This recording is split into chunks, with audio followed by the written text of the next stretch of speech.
I'm Drew Holmes. When I started learning to make music, I thought that the only way to have a career in the industry was as a performer. I could not have been more wrong. In more than 25 years in the music business, I've done many non-performing jobs, from orchestra librarian to music store owner. But my experience is just the tip of the iceberg. I'm on a mission to explore the exciting and necessary jobs that make performances possible. Come with me as we go beyond the stage.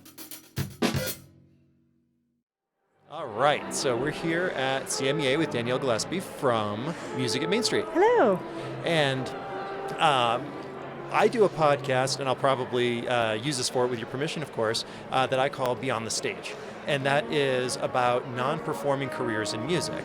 And so obviously, knowing what you do and what we've done in collaboration, I wanted to delve into kind of your background, how you got into it, where you started, where you're at, that sort of thing. Sure. So take it away, Okay. Danielle. Well, explain what you do now, and then we'll kind of reverse from there, if that's okay. Sure. Can I take my mask off? Yeah. Oh, Okay. I absolutely would. Yeah. Sorry, I think we're that'll be distance easier. enough, and we're There we go. we're at a point here where we're not mingling amongst everybody. I just so thought of think that and I was like, oh, yeah, I should take this off. So I guess without giving you my whole life story, I was never really intending to be a musician with my career. I kind of always thought it was a hobby thing, and I really wouldn't ever pursue it seriously. I was involved at church, I was involved at school, I was in the children's chorale in Colorado Springs as a kid, and so I just kind of always thought it would be like a hobby side thing that I did because I liked it. And then I was an international business major, and then took an opera scenes class and thought, oh, maybe I should do this as a career. So I finished my degree at the University of Denver at the Lamont School of Music. And while I was there, I did a production of The Producers with Inspire Creative, which is now the Inspire Theater Company that worked through the Pace Center in Parker. And had a blast. It was really fun. Met Ralph Newman, who was the president and founder of Inspire Creative. And then I kind of put it away, and I didn't think about anything, and I graduated and had no idea what I was doing.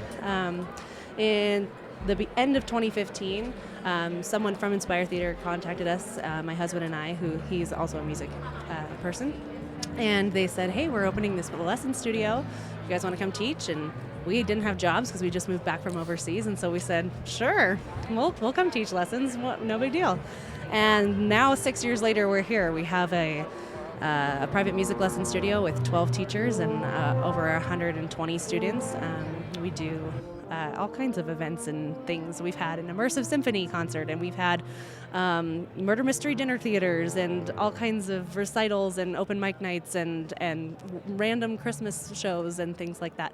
And then what the cool thing that's happened in this last year because of COVID is that I came back to the children's chorale, and I'm now one of their vocal coaches and a director of one of their choirs in Colorado Springs. So it's all kind of coming full circle where I'm coming back to my musical roots that I had as a child. So Yeah, it's been really fun. You kind of do all the eclectic stuff and then figure out how it all fits together. Yeah, and I'm realizing, I really do like teaching. That was kind of something that I didn't think that I was gonna like long term. I just thought I was doing it for the time being, but the more that I do it, I just keep going, I really love teaching music. Like, it's really becoming more of a passion, and I'm seeing it more as a career. So Yeah, and that's why I talk about non-performing, because growing up you're always like, it's fun being in the band or it's fun being in the choir, but you can't make a living at this. So Right. I got to go get a real job. I mean, Yeah. for me in college, I swore I would never go to college in New Jersey, and I would never major in music. So of course I did both. Yeah. And and ended up getting into doing orchestra library work. I wanted to get into astronomy. I thought that'd be really fun, so I was taking physics. And one day I'm like, man, I just don't want to go to lab today. So I didn't. I went and practiced instead. And then music was just kind of the way to go from there. Right. And so then, I know I'm talking about me, but whatever.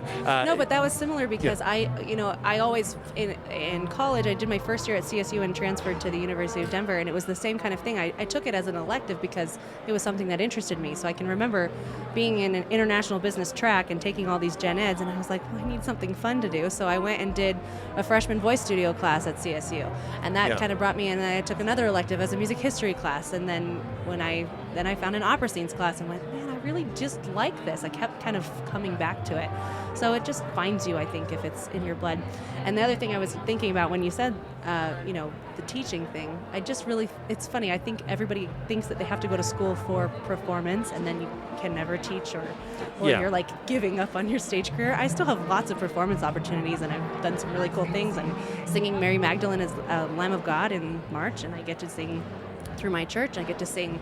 I did a bunch of Christmas shows. We were in production, so there's always something to do. And the cool part about teaching is that you find this network of musicians who you get to work with that are really fun and like-minded individuals. So yeah, and music doesn't have to be a performing career. I think that's what gets lost sometimes. Is that there's a lack of examples of what you can do to stay involved. I mean, I've moved all over the country, and everywhere that I've gone, I've found a community band to play in. Yeah. And that's just a really great way to get grounded in the community in general, as well as the musical community. Yeah. I mean, but it doesn't have to be your primary job, being a performer and being up there on stage. I mean, it's nice if it is, if that's what you want to do, but music can be so much more than that. And that's where, I get into, you've got, a lesson studio now. I mean, so how did that really evolve from where you're at to where it's at now? Or I should say, the before times. The before times. What was the intent with the studio? And then we could talk about where you're at now. Sure. The intent with the studio originally was because our founders, Ralph Newman and Tanner Kelly, were always approached through Inspire Creative. Do you guys teach lessons? We loved coming to the show. Do you guys teach lessons? Do you guys teach piano?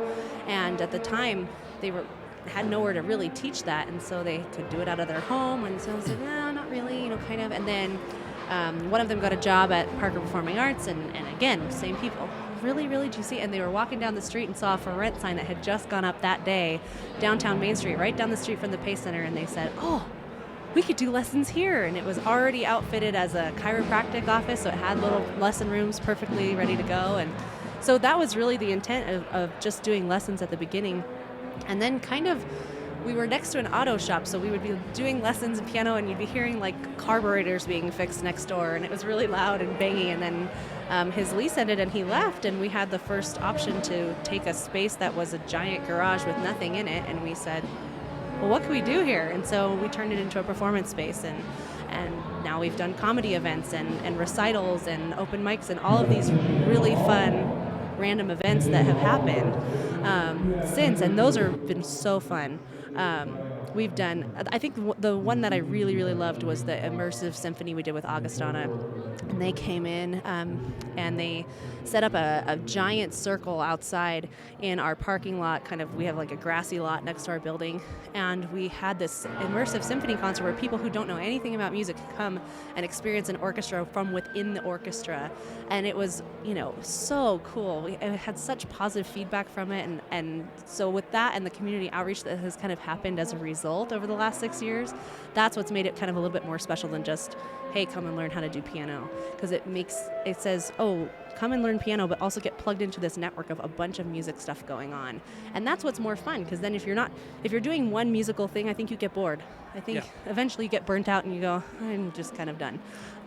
And I do the same thing as a classical musician. I would forayed into a little bit of jazz and a little bit of music theater and then early music ensembles and then new composers and all this kind of stuff. And I think the projects kind of fuel our creativity and keep us interested and passionate in what we're doing. Well, and I always compare music making to committing a crime. You need motive, means, and opportunity. There you go. And so, the means are, the equipment, instruments and things like that. And the motive is, could be the lessons and could be just, that passion for music. But the opportunity to turn that into something, to perform, to do that. And that's great that you're doing that, because I hate practicing. Oh, me too. And I quit piano as a child and then kicked myself when I went to college and thought, oh crap, and now I have to do piano. So I tell all my students, I say, hey, be honest. I know you don't practice at home. I was the same kid. I hated practicing. And one of the things as a teacher is now, how do I teach that kid who hates practicing how to practice in an efficient way so that they actually might like it to do it and don't do my mistakes, learn from me and do better, right?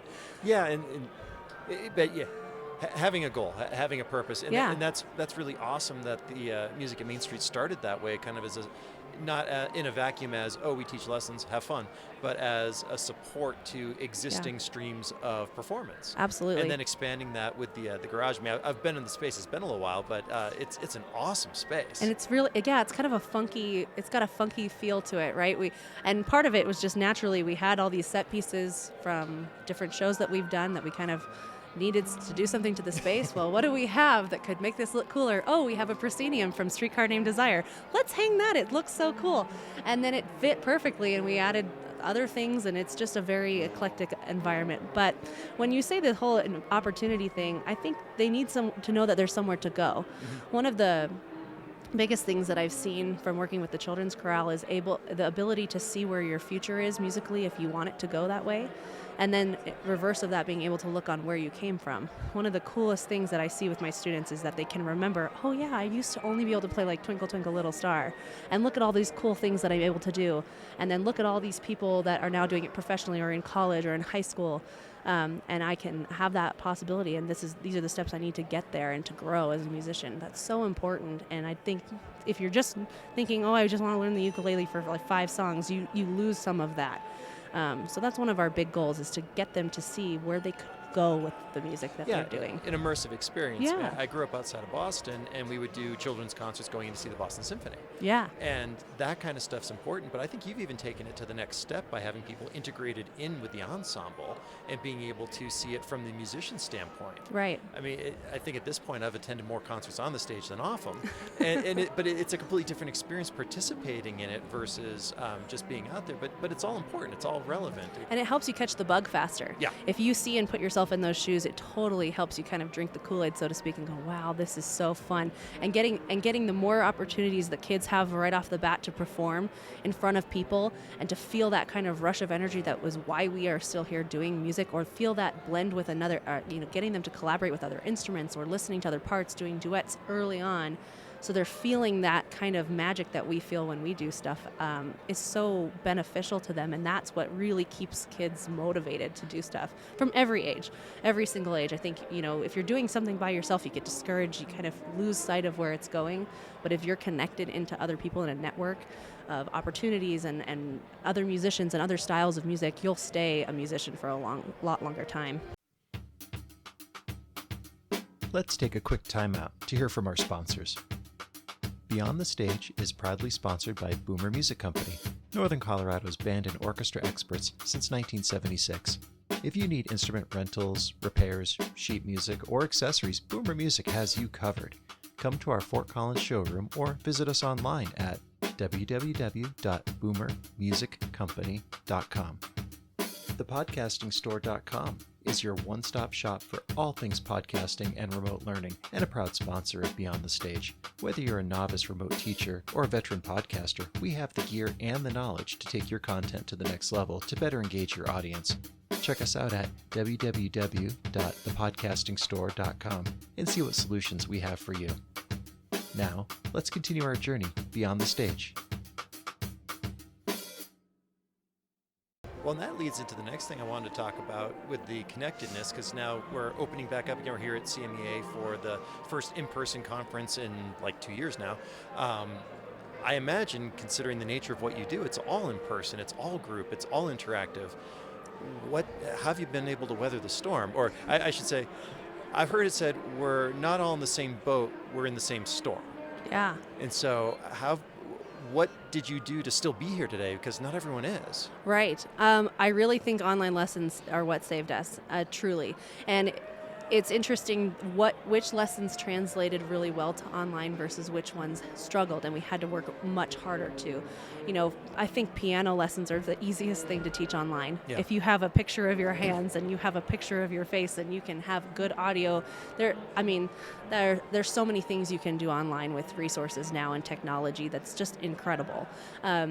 So online lessons were huge. I know that there's when you get into other instrumental lessons where you really need to have hands-on and close to, and you need, violin is one of those that's a lot harder to do online. Say, yeah. But still, with technology, if you can get good lighting and you're patient and sometimes have to change your lesson approach, it can be really successful. It wasn't ideal, and I know vocal lessons for me was really frustrating sometimes because I can't adjust, posture. I can't really talk, or it's hard. And now with masks, it's hard to see people's vocals and vowels and things, and so you just kind of got to do what you can do and be patient and adjust and be flexible. I think the one benefit is that now with my choirs and with my students who I do get to be back in person with, there's this feeling of kind of just gratitude to be doing it again. And I know a lot of people have felt that across the board of just we're here because we love doing it, and we're making the sacrifices because it's worth it, and getting that message across to students so that they feel that too, of like, we want to be here, we want to sacrifice wearing masks, doing air exchanges, doing all this mitigation so that we can make music, and it's important to us. I think has also really helped through this whole process. Yeah, I feel like there's a greater appreciation for the things that we took for granted.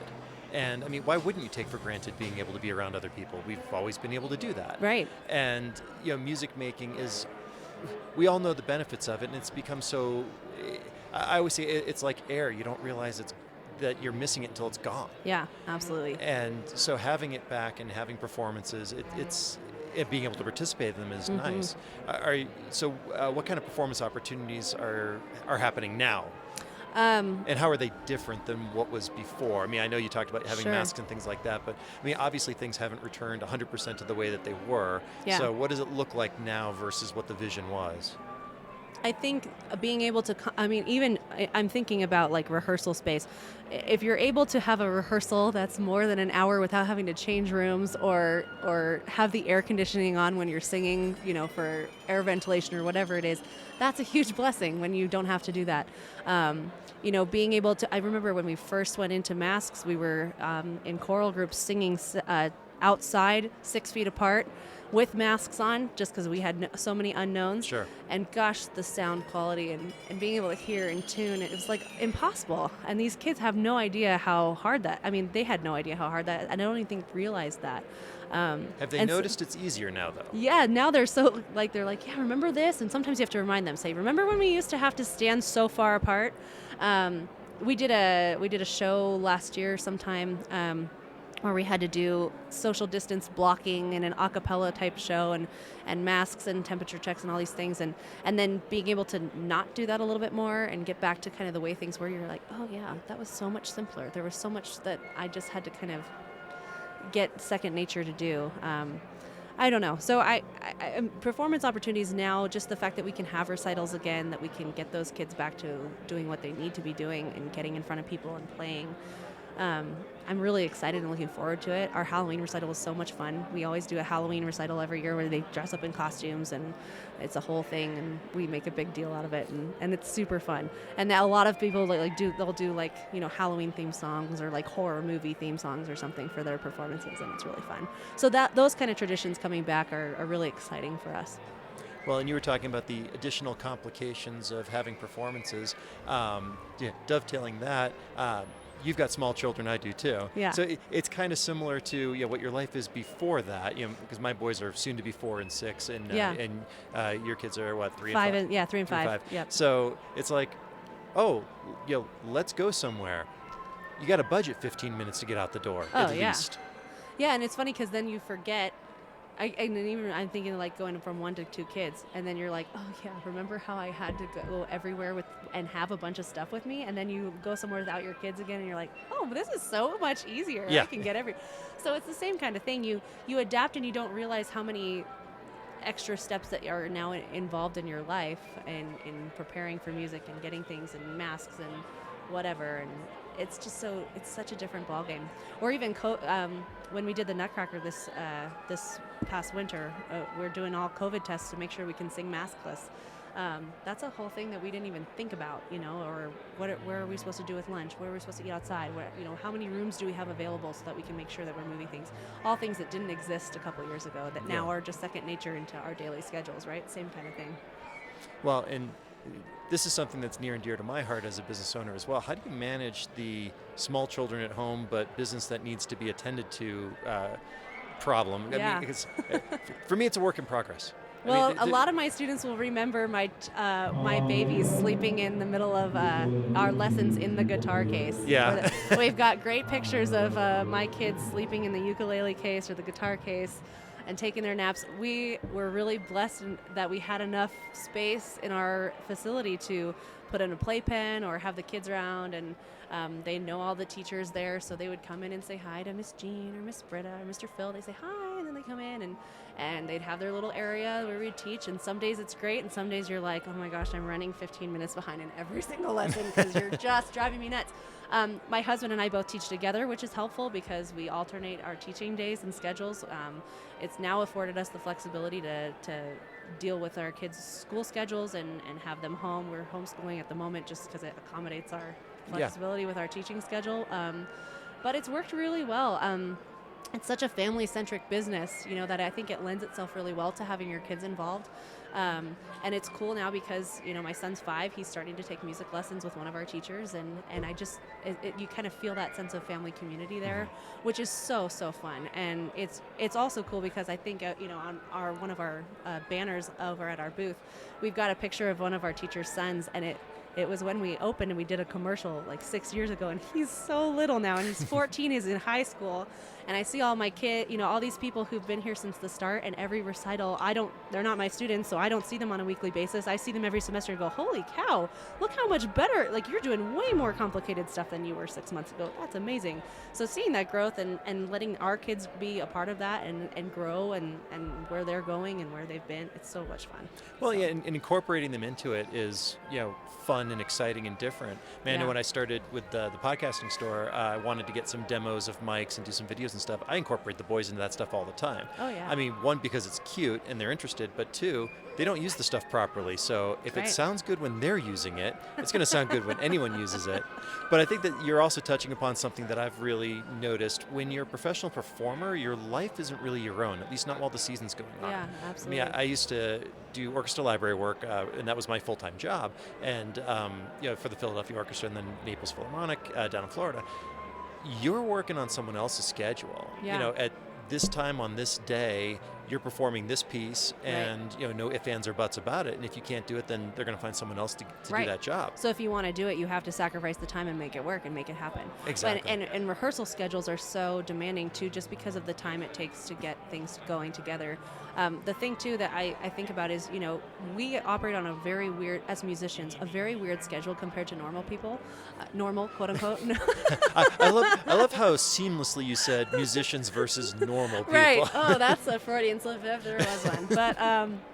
But it's really funny because there are friends we have that aren't in music, and we're always like, let's get together. Oh, our schedules do not align on like 90% of the time because all of our weekends are gone because we're gigging or we're rehearsing or both or teaching, and all of our weekday nights are gone because we're teaching lessons or gigging or whatever. But our mornings are wide open when everyone else is at work or school. So it is a very different lifestyle, but it's a very, I don't know, when you find those kind of your people, it's what makes it more fun, right? I mean, you can meet someone and they're musical, and it doesn't, I mean, not that you're always going to be like perfect friends with them, but you can meet someone and start talking and just be like, oh my gosh, you know exactly what I'm talking about. There's have a connection. An inherent deeper understanding already there and in place.